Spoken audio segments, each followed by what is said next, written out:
Hello everyone, very good morning to all of you. So now we are going to study the poem. The name of the poem is Home Sweet Home. अब देखते हैं इस poem में क्या है. तो in the last class we studied about छोटू's home. अब इसमें हमने ये पढ़ा था छोटू कैसे आता है नई जगह पे, कैसे वो अपना घर बनाता है, और ये सब एक्सरसाइज हमने कंप्लीट की थी. So let us now continue from the last where we have left it.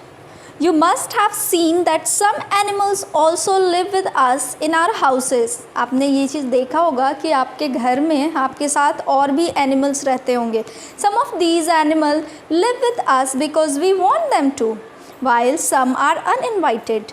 कुछ एनिमल्स ऐसे होते हैं जिनको हम चाहते हैं कि वो हमारे साथ रहें. जैसे कि आप पेट्स रखते हो ना, सो पेट्स को तो हम इनवाइट करते हैं या फिर हम चाहते हैं कि वो हमारे साथ रहें. लेकिन सम आर अनइन्वाइटेड. कुछ एनिमल्स ऐसे भी होते हैं जिन्हें हम नहीं चाहते हैं कि वो हमारे साथ रहें, फिर भी वो रहते हैं. जैसे lizard, rat, cockroaches, ants, flies. ये सब ऐसे इंसेक्ट्स हैं जिन्हें हम बिल्कुल पसंद नहीं करते और हम चाहते भी नहीं कि वो हमारे साथ रहें, फिर भी वो हमारे घर में रहते हैं. So let's study the poem. What is there in that poem? You always tell me mother the house belongs only to us, but how do I believe that mother when I know it belongs to many more. एक छोटा सा बच्चा है, वो अपनी मम्मा से बोल रहा है कि मम्मा आप तो बोलते हो कि ये हमारा घर है, लेकिन मैं ये कैसे मान लूँ कि ये हमारा घर है, क्योंकि इसमें तो हमारे साथ बहुत सारे और लोग रहते हैं. तो ये घर हमारा कैसे, सिर्फ हमारा कैसे हुआ? Look mother, how these mice are all playing catch catch together, and look how these mosquitoes fly, and how peaceful lies the happy spider.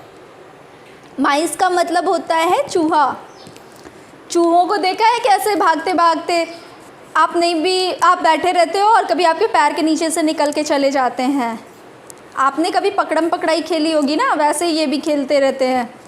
So the boy is telling कि मम्मा देखो ये चूहे कैसे दौड़ के खेल रहे हैं, और वो फ्लाई को देखो कैसे, मॉस्किटो कैसे फ्लाई कर रहे हैं, मच्छर कैसे उड़ रहे हैं, और स्पाइडर मतलब मकड़ी कैसे पड़ी हुई है, ऐसे बैठी हुई है शांति से.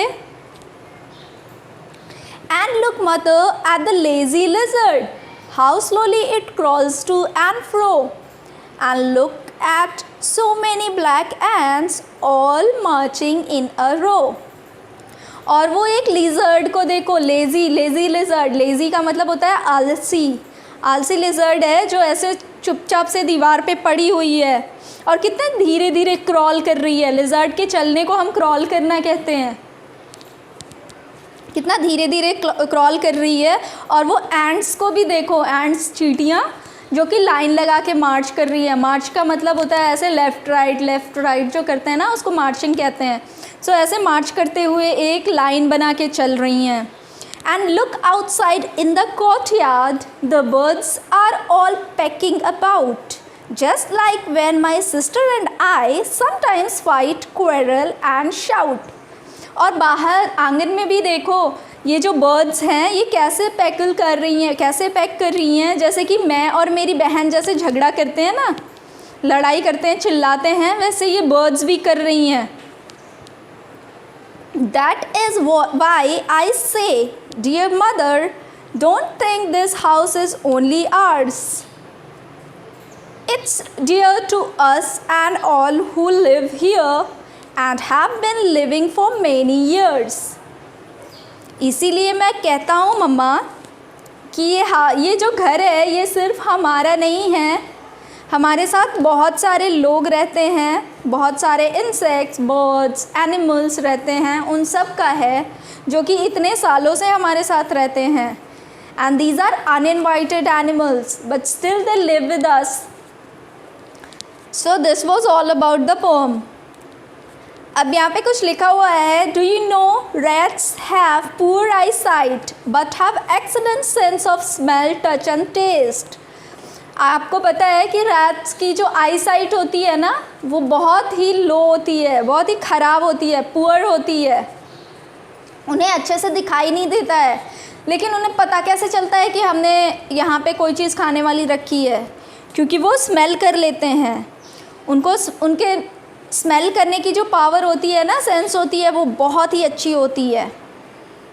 सो this was all about this poem and the rest of the things.